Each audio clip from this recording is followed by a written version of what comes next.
Olá, meus queridos alunos do sétimo ano, tudo bem com vocês? Meu nome é Ives Fernando, eu sou professor de ciências e hoje nós iremos começar mais uma aula do Educapé. A aula de hoje ela é a de número 37. Eu irei falar para você sobre a deriva continental. Para falar da deriva continental, primeiro eu vou falar sobre a evidência da deriva continental.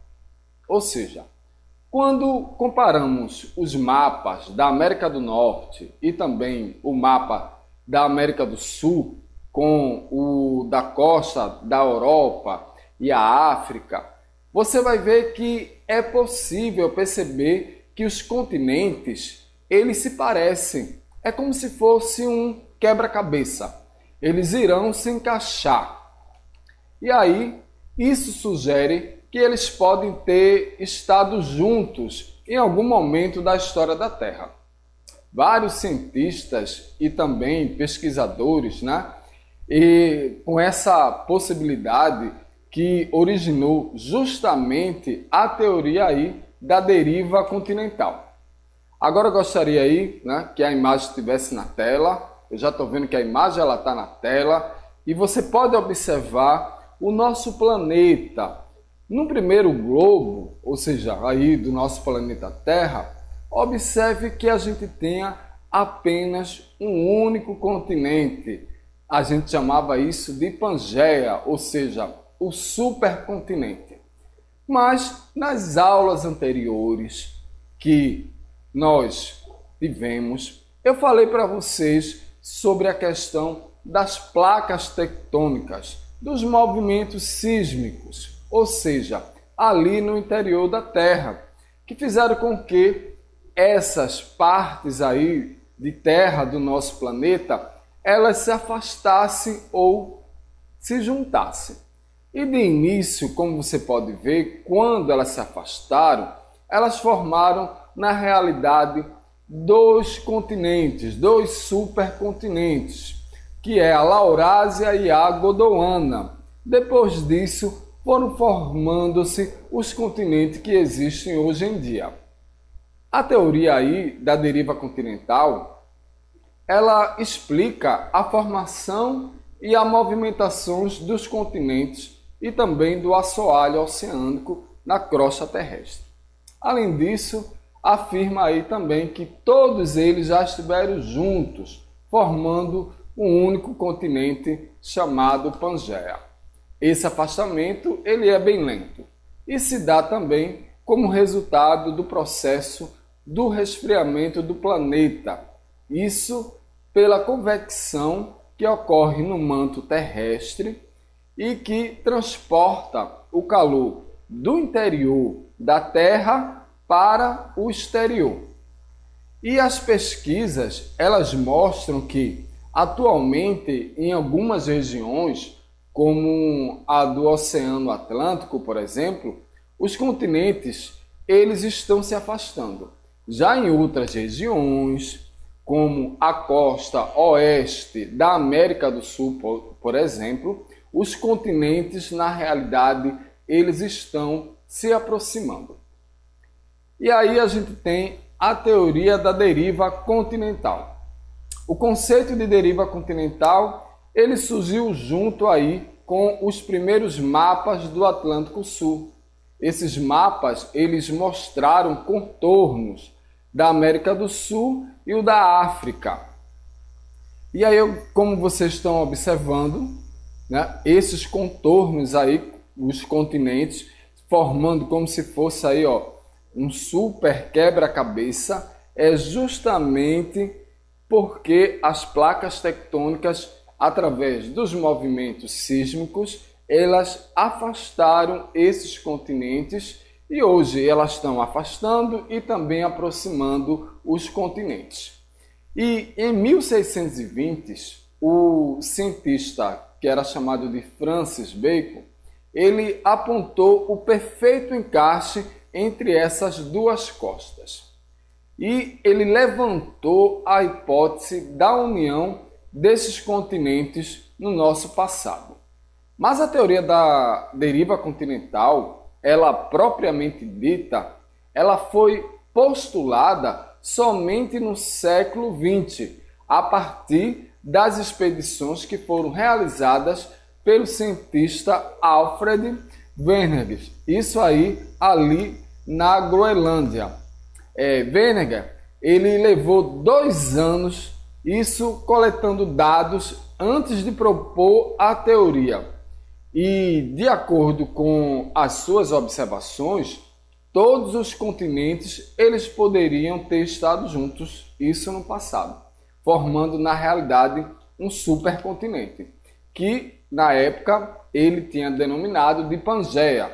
Quando se fala de Pangeia, ela vem do latim pan, que significa todo, e o Geia, que significa terra, ou seja, toda a terra. E aí, segundo a teoria, a Pangeia teria se fragmentado, ou seja, se dividido entre os continentes, porque eles se afastaram, dando origem aos continentes e aos oceanos que a gente conhece hoje em dia. E as evidências que foram coletadas pelos cientistas, elas vão além da relação entre a costa da América do Sul e a da África. Ele encontrou fósseis similares nos 2 continentes e semelhantes ali, no caso, entre espécies vivas de animais. Na imagem que eu gostaria que ficasse aí na tela completa, que você pode observar aí do nosso planeta, você pode ver aí 2 espécies que são encontradas tanto na América e também na África. E aí o encaixe dessas costas atuais dos vários continentes, elas deram continuidade de estruturas rochosas entre também as costas da América do Sul e a costa leste da África, como as cadeias de montanhas. Por exemplo, a Serra do Cabo da África do Sul, que é essa primeira imagem que você pode estar observando, e a continuação da Sierra de La Ventana ali na Argentina. E essa correlação na distribuição desses fósseis, tanto de plantas e de samambaias que foram extintas na África e no nosso país, o Brasil, e também na Austrália, Índia, Antártica e entre outros lugares. Quando se fala dessas evidências, eu posso dizer a você que esses registros de fósseis idênticos de um réptil de 300 milhões de anos que foram encontrados apenas na África e na América do Sul, essa correlação na distribuição fóssil de algumas espécies também de dinossauros aquáticos que habitaram também regiões comuns nos supercontinentes. Ou seja, evidências de 300 milhões de anos, que são filamentos impressos tanto nas rochas que indicam iguais direções dos movimentos de geleiras antigas no sul e também do sudeste do Brasil, do sul da África, da Índia, da Austrália e também da Antártica. Elas mostravam que, naquela época ali, uma grande região sul estava coberta por calotas polares. E quais foram realmente as forças que reagem ali à deriva continental? Uma das principais rejeições à teoria da deriva continental tinha relação com a origem do movimento dos continentes. Uma força, ela seria na realidade responsável pela movimentação das massas continentais que são tão gigantescas. A resposta, na realidade, ela veio com o melhoramento de aparelhos, como o sonar, por exemplo, que revelou um fundo oceânico que estava repleto de fendas, cadeias de montanhas e também de fossas submarinas.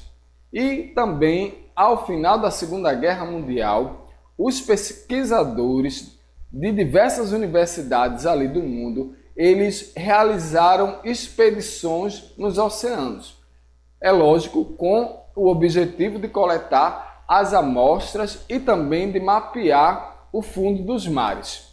E foram encontradas ali as falhas das cadeias oceânicas, que reforçaram, de certa forma, a teoria da deriva continental, explicando assim a ruptura produzida durante o processo da separação dos continentes.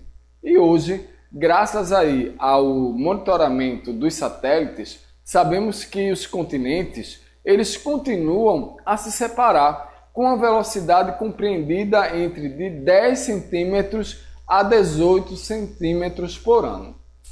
E a nossa crosta terrestre ela é formada, na realidade, de pedaços que são chamados de placas tectônicas, que andam à deriva aí sobre a camada da rocha fundida do manto.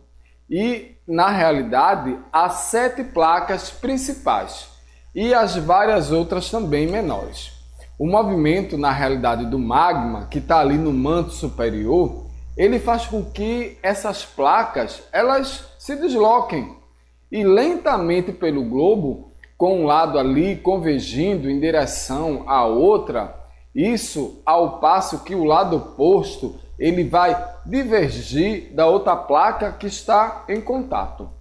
E quando se fala que os geólogos eles já pensaram que há cerca de 325 milhões de anos toda a Terra desse planeta ela estava unida e estava unida no supercontinente que eu já tinha falado para vocês que se chamava de quê? De Pangeia. Mas à medida que essas placas elas se deslocaram, a Terra desse supercontinente ela começou lentamente a se separar e chamava-se aí a esse movimento de deriva dos continentes. Os mapas eles mostram que os geólogos eles pensam sobre o modo como os continentes eles se deslocaram e também se afastaram. E isso aí até formarem as massas da Terra que conhecemos hoje atualmente. E ali no hemisfério sul, há cerca de 250 milhões de anos, num período que foi chamado de Jurássico, as correntes de convecção elas dividiram em pedaços, ou seja, o megacontinente Gondwana, que essas fraturas da crosta terrestre que se separaram da América do Sul e da África também, que a gente tem a Austrália, Antártica e ainda nas regiões que é chamada de Gondwana, que hoje são o Brasil e a África. Essas correntes aí de convecção formaram na realidade fissuras e também fraturas na nossa crosta terrestre. E isso aí gerou derramamento de lava.